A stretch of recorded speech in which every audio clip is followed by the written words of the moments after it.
봄입니다, 여러분. 봄. 그죠? 이 강조상에도 꽃이 딱 핀 거 보니까 야, 진짜 봄이다라는 생각을. 앞에서 보면 노란 꽃만 보이는데 이렇게 보면 빨간 장미가 죄송합니다. 거기 물이 들어있는 줄은 예. 이렇게 예쁜 꽃이 이렇게 있으니까 더 예, 기분이 좋습니다. 제가 지난주에 우리 부활절이었죠, 그죠? 지난주에 제가 부활절 설교를 통해서 크게 두 가지를 이야기를 했었습니다. 첫째는 워터게이트 사건을 이야기하면서 부활은 거짓말일 수 없다. 부활은 거짓말일 수 없다. 주님의 부활은 결코 거짓일 수 없다 이야기했습니다. 그래서 주님의 부활을 의심할 필요가 전혀 없습니다. 정말 똑똑하고요. 정말 의심 많이 해볼 만한 사람들이 다 의심해보고 다 연구해보고 나니까 결론은 주님은 정말 부활하셨더라는 거예요. 다른 결론이 날 수가 없더라는 거예요. 그래서 여러분 우리는요 이제 뭐 작은 지식 가지고 별로 똑똑하지도 못한 머리 가지고 괜히 주님 부활 의심하고 뭐 이게 아닌가 그런 생각할 필요 없다는 거죠. 그냥 부활하신 주님 확실하게 믿으시기 바랍니다. 또 한 가지는 그렇게 부활하신 주님이 지금 나와 무슨 상관이 있느냐 이런 이야기를 제가 했었습니다. 제가 그런 이야기 했죠. 예수님의 부활은 인간 생명의 어떤 새로운 창조 질서를 새로 창조한 사건이다 이렇게 말씀을 드렸습니다. 왜냐하면 아담의 범죄 이후에 모든 인간은 그냥 7, 80년, 90년 살다가 다 죽는 존재, 그죠? 다 죽습니다. 그런데 예수님 부활로 인해서 인간은 육신의 삶이 다가 아니고요.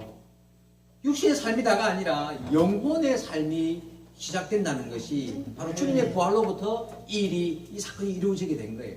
주님이 부활하셨기 때문에 우리는 육신으로 살다가 8, 90년 살다가 죽는 것으로 끝나는 것이 아니라 이제 영혼의 때, 육신의 때가 끝나면 영혼이 사는 영혼의 때가 있다는 거예요. 그래서요, 우리에게 이게 뭐 그게 왜 나랑 무슨 상관이 이게 아니에요.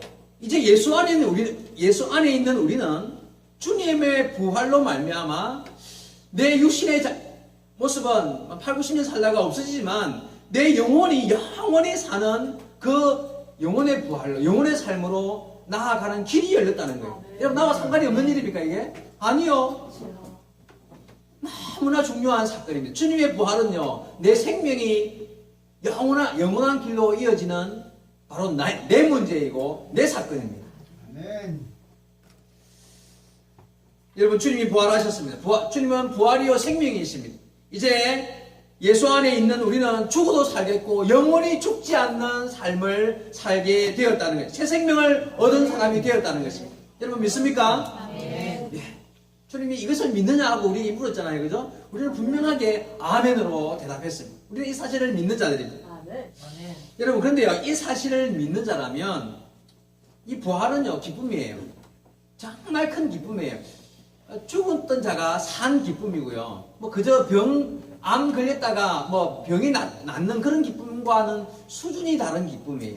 여러분 암에서 고침받아도 그래도 그 사람 한 3, 40년 살다가 죽을 거 아니에요. 또 뭐 그 영혼이 삽니까? 그거 아니거든요. 우리가 이 땅에 살아가는 동안 주님의 부활의 기쁨을 이야기할 때는요, 이거는 그냥 감격이에요. 이거는 그냥 뭐 길 가다 돈 많은 사람이 줘서 기쁘다 이런 그런 기쁨이 아니고요. 뭐 아들이 대학에 합격하고 뭐 좋은 직장에 들어가고 내가 병이 낫고 그런 기쁨이 아니라 이거는 감격의 기쁨이에요. 말로 표현이 안 되는 그냥 현재에 넘치는 기쁨, 감사와 감격이라는 거예요. 여러분 부활하신 주님을 만나는 기쁨이 있습니다. 새 생명을 얻는 기쁨이 있습니다. 여러분 그래서 성경에는 보면 부활한 주님을 만난 자들이요 다 기쁨이 넘쳤어요. 그죠? 제자들뿐만 아니라 사도 바울 그리고 초대교회를 살았던 성도들이요 부활의 주님을 만나고 난 그 이후의 삶은요 뭐 생명의 위협, 삶의 고통, 어려움, 힘든 일들을 많이 겪지만 그러나 그 기쁨을 넘어뜨릴 수가 없었습니다. 여러분 쿠바디스라는 영화 아주 오래전에 제가 중학교 1학년 때인가 2학년 때 단체 관람을 했었던 영화인데 거기 보면 초대교회 성도들이 사자밥이 되는 장면이 나와요.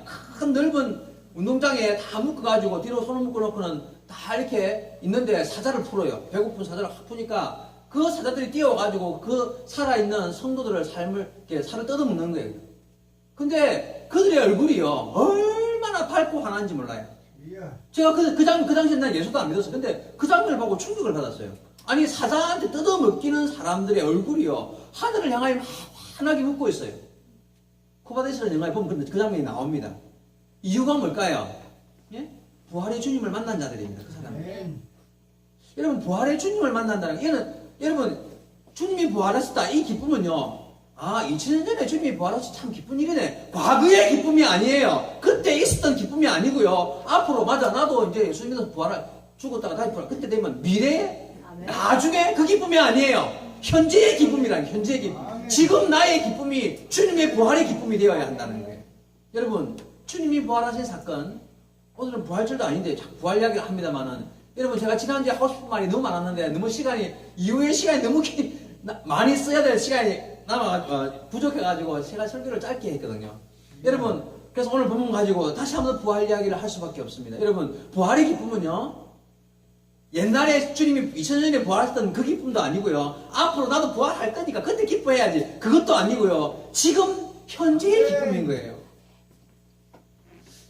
아멘. 여러분, 그래서 죽음의 순간이 닥쳐왔던 그들에게, 2000년 전 예수님을 믿었던 제자들, 부활의 주님을 만났던 사도 바울뿐만 아니라 모든 초대교회 성도들이요, 그 죽음의 위협에서도, 마지막 죽는 순간에서도 주님을 만난 그 기쁨 때문에 감격하는 삶을 살았다는 것입니다.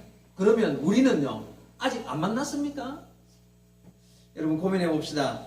여러분, 아까 말씀드린 대로 부활의 기쁨은 현재의 기쁨입니다. 예? 지금 우리에게 부활하신 주님을 만나고 믿고 섬기는 그 기쁨이 우리에게 있어야 합니다. 이미 우리에게 주어진 하나님의 은혜와 그 큰 사랑과 부활한 주님과 함께 동행하는 이 삶의 기쁨이 우리에게 충만해야 할 줄 믿습니다. 여러분, 만남과 동행함, 주님과 동감함, 이 기쁨이요, 성도 여러분, 저와 여러분 삶 가운데 정말 충만하시기를 주의 이름으로 축원드립니다. 여러분, 신앙생활은 기쁨입니다. 바로 주님과의 만남의 기쁨이 우리 안에 충만한 삶이 바로 신앙생활인 것입니다.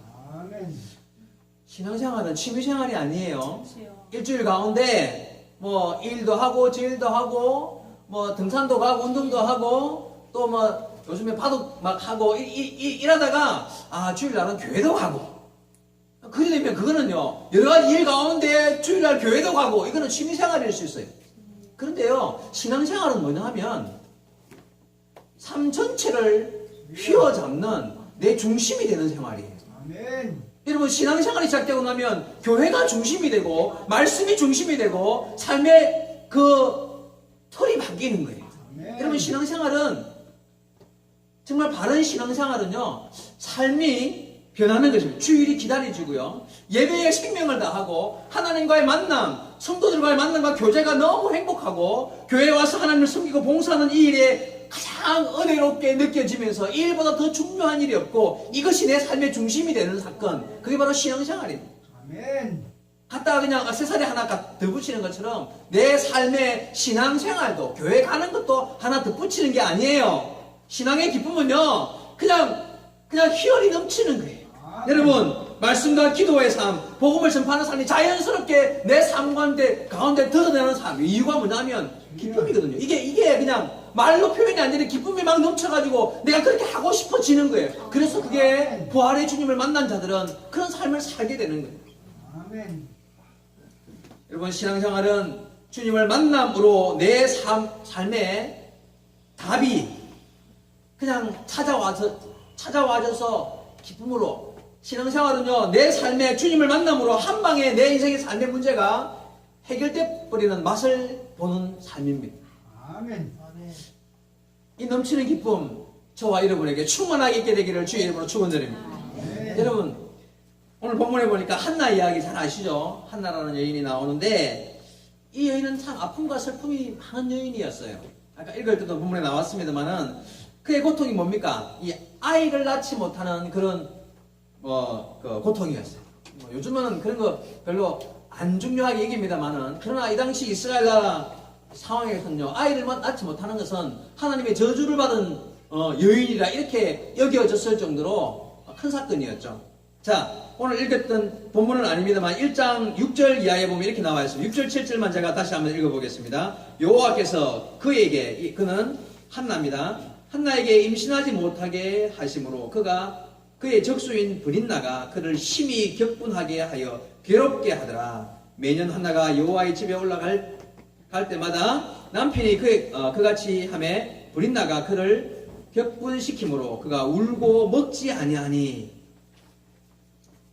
자, 본문에 보니까 여기서 말씀 보니까 이 한나에게 아이를 낳지 못하는 고통은 하루 이틀 한 해 두 해의 일이 아니었습니다. 오랫동안 이런 아이를 낳지 못하는 고통 중에 이유가 뭐냐면 안 그래도 아이 못 낳는데 브린나라는 적수가 이 아이도 못 낳는 저주받은 여자 이러면서 날마다 자기를 격분시키고 괴롭게 했다는 거예요. 그 괴로움이 너무 커서 울며 먹지도 않았을 만큼이나 힘들고 어려운 인생을 살았던 여인이었습니다. 남편이 그를 너무 사랑했습니다. 남편이 위로해주고 그를 내가 당신의 열 아들보다 귀하지 아니하냐. 내가 당신에게 이렇게 큰 사랑을 주었지만 그 사랑이 위로가 되지 않았던 여인이었습니다. 그러던 어느 날 그가 기도하기로 마음에 결심을 했죠. 물론 지금까지 기도 많이 했겠지만 특별한 기도를 마음의 계획을 세우고 하나님 앞에 나가서 성전에 가서 그 슬픔을 하나님께 토로하며 하나님께 기도하기를 시작했습니다. 간절함과 애절함으로 하나님께 기도를 하게 되었습니다. 그가 그 기도 가운데 주님을 만났습니다. 그가 그 기도 가운데 주님을 만났고 그에게 기쁨이 임했습니다. 그가 그 기도 가운데 주님께서 함께 하시는 은혜를 경험하게 되었습니다. 여러분, 이게 놀라운 사실이에요. 오늘 본문 말씀, 오늘 설교 말씀 제목이 뭡니까? 제목. 예. 다시는 근심빛이 없더라. 오늘 읽었던 마지막 말씀에 나와 있던 말씀이죠. 예? 자, 기도하고 나서 한나가 하나님께 간절함으로 열정을 다하여 힘을 다하여 기도하고 나서 그의 얼굴에 다시는 근심빛이 없는 여인이 되었다. 여러분, 환하게 웃는 여인이 되었습니다. 그가 기도하고 나서 그의 삶의 문제가 아니게 되었습니다. 이거는 괜찮은 일이구나. 밝은 여인이 되었습니다. 그동안에 수년을 동안을 그 괴로움 때문에요. 그냥 울며 먹지 못할 만큼이나 힘들고 어려운 인생을 살았는데 기도 한번 하고 나서 하나님의 앞에 자기의 애절함을 간절히 토로하고 난 이후에 그의 삶이 달라졌습니다. 다시는 그 얼굴에 근심빛이 없는 여인이 되었다고 말했습니다. 왜 그렇게 됐습니까? 갑자기 브린나가 착해졌습니까? 브린나가 이제는 당신은 안 괴롭힐게 우리 한번 신나게 지내보자 이렇게 말이 바뀌었습니까? 아니면 갑자기 임신이라도 했습니까? 환경이 바뀐 건 아니죠, 그죠? 환경은 그대로였습니다. 한나가 바뀐 거예요, 그죠? 한나에게 기쁨이 있어요. 이유는 주님을 만났거든요. 저는요, 그때 만난 주님이 바로 부활하신 주님이라고 생각합니다. 여러분, 부활하신 주님, 살아계신 주님, 지금 살아계신 주님을 우리는 만나는 거예요. 그러면 문제가 아니게 되는 것을 경험하게 되는 거예요. 환경이 바뀌어서 일이 잘 해결되어서가 아니라 환경은 그대로인데 주님을 만난 것 때문에 바뀌는 거예요. 아멘.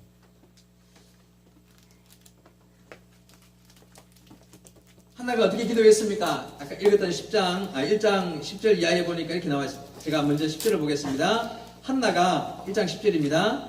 한나가 마음이 괴로워 여호와께 기도하고 통곡하며 서원하여 이르되 만군의 여호와여 만일 주의 여종의 고통을 돌아보시고 나를 기억하사 주의 여종을 잊지 아니하시고 주의 여종에게 아들을 주시면 내가 그의 평생의 그를 여호와께 드리고 삭도를 그의 머리에 대지 아니하겠나이다 하고 소원 기도를 했죠.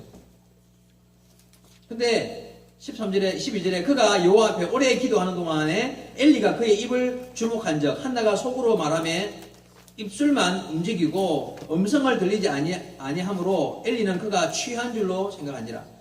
한나가 간절한 마음으로 애절하게 기도를 했는데 그 막 이제 입으로 크게 막 외치지는 못하고 그냥 마음으로 그냥 떨며 온 힘을 다하여 기도하다 보니까 얼굴이 얼개졌겠죠. 거기다가 또 막 몸을 부르르 떨고 그냥 막 이렇게 기도를 해. 그러니까는 옆에 있던 본 이 엘리 제사장이 이 여자가 술이 취해가지고 일하는 것 같다. 이렇게 오해를 할 만큼이나 한나가 간절함으로 기도를 했습니다. 주님을 만났습니다. 한나에게 기쁨이 찾아왔습니다. 여러분 이 기쁨은요 바로 궁극의 기쁨이에요. 하나님을 믿는 하나님께서 사랑하는 자녀에게 주는 하나님을 주님을 만난 살아계신 하나님을 만난 그 궁극적인 기쁨이에요. 환경과 상관없는 기쁨입니다. 여러분 그날 한나는 기도하는 가운데 부활하신 주님을 만났습니다. 이제 아이를 낳고 안 낳고의 문제가 아니에요. 예? 더 이상 그것은 문제가 아니고 자유로워졌습니다. 여러분 그 얼굴에 다시는 근심이 없는 여인으로 바뀌었습니다. 삶의 문제가 더 이상 문제가 되지 않는 일이 벌어지게 되었습니다. 브린다가 나를 놀리면 어때? 그래 내가 받아주면 차라리 가만 생각하니 그가 참 불쌍한 여인이구나. 나를 가지고 그 문제를 나를 괴롭히는 오히려 그를 위해서 기도할 마음이 생겼을 것입니다. 내가 아이를 낳지 않으면 어때? 하나님의 자녀 되었고 내가 하나님의 딸이고 하나님께서 영원한 천국이 내 것이며 주님의 자녀수 주님이 유래해 주시는 은혜 안에 삶을 사는데 그게 어때? 내 환경이 어때? 여러분 바뀐다는 것은요 이게 진짜 바뀌는 거예요. 자 군뱅이 한 마리가 기어서 힘들게 어렵게 꼬물땅 길을 가고 있습니다. 앞에 보니까 갑자기 큰 바위가 하나 있어요. 그걸 기어서 넘을 수 있겠습니까? 군뱅이 한 마리가 어떻게 그걸 넘어요? 끝이구나. 나는 더 이상 앞으로 나갈 수 없구나. 그런 상황에서 군뱅이가 변합니다. 뭐로 바뀔까요? 나비. 군뱅이가 나비로 바뀌잖아요. 그죠? 나비가 되고 나면 바위는 아무것도 아니죠. 그 변화, 주님 안에서 주님을 만나는 변화가 그런 변화입니다. 삶의 앞에 나와 있는 놓여 있는 장애물 문제, 그게 문제가 아닌 거예요. 삭개오가 예수님을 만났죠. 그가 놀랍게 변했습니다. 어떻게 해요? 주님을 만나는 기쁨은요 이렇게 변하는 거예요. 사랑하는 성도 여러분, 예수님께서 만나주시는 사람, 부활한 주님을 만나는 사람에게 큰 기쁨이 임하고요. 오늘 본문에 한나에게 하나님께서 그 이후에 은혜를 베풀어 주셨는데 어떤 은혜가 임했습니까? 그가 사무엘을 낳았죠. 사무엘이 누구예요? 이스라엘의 초대왕 사울을 세우고 그 유명한 다윗왕을 이대왕 다윗왕을 세운 대선지자 아닙니까? 자, 한나가 사무엘만 낳았습니까? 그 이후에 보니까 세 아들과 두 딸을 더 낳았어요. 하나님이 넘치는 복을 그에게 허락해 주셨어요. 여러분 주님으로 인하여서 기뻐하실 수 있기를 바랍니다. 여러분 주님이 부활하셔서 지금 살아계십니다. 한나처럼 부활하시고 지금 살아계신 주님을 만나시기 바랍니다. 혹시 지금 내 상황이요 한나가 슬퍼할 때 그 상황이라고 생각한다면 나 아직 괴롭고 힘들어요. 그게 문제가 자식 문제든 물질 문제든 건강 문제든 어쨌든 나 힘들고 어렵고 괴로워요. 정말 힘들어요. 그런 아픔 중에 슬픔 중에 고통 중에 있다고 생각하십니까? 기회입니다. 어떤 기회일까요? 한나가 주님을 만나는 것 같은 그런 기회가 우리에게 주어졌다는 거예요. 여러분 한나처럼 기도하고 한나처럼 그렇게 해서 만나든지 아니면 말씀 가운데 만나든지 섬기고 봉사하며 하나님을 숨기는 가운데 주님을 만나든지 어떤 상황에서든 주님을 만날 기회가 주어졌다는 것입니다. 내 현실에 어떤 어렵고 힘든 일은 나를 넘어뜨리는 내 길을 막는 장애물이 아니라 내가 변할 수 있는 기회가 주어진 거예요. 하나님을 만날 수 있는 기회가 주어진 거예요. 여러분 열심 있는 신앙생활 가운데 주님을 만나실 수 있기를 바랍니다. 부활하시고 지금 살아계셔서 우리와 함께 하시며 찾는 이에게 복을 더하시는 주님을 만나시기 바랍니다. 다시는 여러분 얼굴에 수색이 없기를 바랍니다. 주님을 만나는 자들에게 주님이 이런 기쁨을 지금 줘요. 지금. 과거에 있었던 기쁨이 아니고 앞으로 기쁨이 아니라 지금 주님은 우리에게 이런 기쁨을 주시는 분이시라는 거예요. 아멘. 여러분 부활하시어 지금 살아계신 주님은 만나는 모든 이들에게 현지의 기쁨이 되십니다. 예수님 말씀하셨습니다. 나는 부활이요 생명이니 나를 믿는 자는 죽어도 살겠고 무릇 살아서 나를 믿는 자는 영원히 죽지 아니하리니 이것을 내가 믿느냐? 여러분 이 말씀 잘 들어보십시오. 부활이요 생명이신 주님을 믿는 자는 죽어도 삽니다. 맞죠? 무릇 살아서 지금 살아서 주님을 믿는다는 결코 죽지 않습니다. 여러분 죽어도 살고 죽지 않습니다. 여러분 그래서 부활하신 주님을 만난 자는 절대 망하지 않습니다. 부활하신 주님을 만난 자는 실패할 수가 없습니다. 부활하신 주님을 만난 자는 다시 일어서며 승리하며 결단코 하나님의 은혜 안에 복을 받는 자가 되어 있습니다. 이미 받았습니다. 여러분 부활하신 주님을 만난 자는 회복되고 일어서며 결국 승리합니다. 아멘. 부활하신 주님을 만난 자는 여러분 죽어도 살고 죽지 않는다고 말씀하셨는데 아멘. 실패가 두렵습니까? 뭐가 문제예요? 도대체 기뻐하지 않을 이유가 뭐예요? 어디 있어요? 여러분 부활하신 주님을 만난 자는 그 얼굴에 결코 수색이 있을 수가 없습니다. 본문의 한나는 부활하신 주님을 만났습니다. 그 삶이 바뀌었고 환경이 변해서 바뀐 것이 아니라 정말 기도를 통하여서 주님이 그 삶을 바꾸어 주셨고 그가 스스로가 주님을 만남으로 말미암아 바뀐 여인이 되었어요. 여러분 부활하신 주님을 만났기 때문입니다. 부활하신 주님을 만났기 때문에 사랑하는 성도 여러분 기도하시기 바랍니다. 한나처럼 기도하시기 바라고요. 한나처럼 부활하신 주님을 만나실 수 있기를 바랍니다. 아멘. 제가 지난주에 주님의 부활은 의심할 여지가 없다. 그죠? 거짓말일 수가 없다. 그런 말씀을 드렸습니다. 진실로 부활하신 주님은 지금도 살아계셔서 만날 만한 자 그들을 만나주고 계십니다. 지금의 여러분의 환경에 낙심하지 마시기 바랍니다. 혹시나 아이고 힘들구나 이거 참 그렇구나 이런 마음이 들 수도 있습니다. 그런데요 현실의 어려움과 힘듦 그런 근심에 쌓여 있는 자가 되지 말아야 합니다. 주님은 이미 부활하셨고 내가 한나처럼 주님을 만나기를 그 부활하신 주님을 만나기를 원하는 마음이 있으면 주님은 지금도 살아계셔서 우리의 마음의 문을 두드리시고 열어 젖히고 주님을 만나게 될 줄로 믿습니다. 여러분 지금 살아계신 그 주님 그 사랑하는 성도들을 찾아와 주시는 주님을 사모하시고 만나고 매일 만나고 그 기쁨 가운데 거하는 아름다운 신앙생활 저와 여러분 행하여 나갈 수 있기를 주의 말씀으로 축원드립니다. 기도하시겠습니다.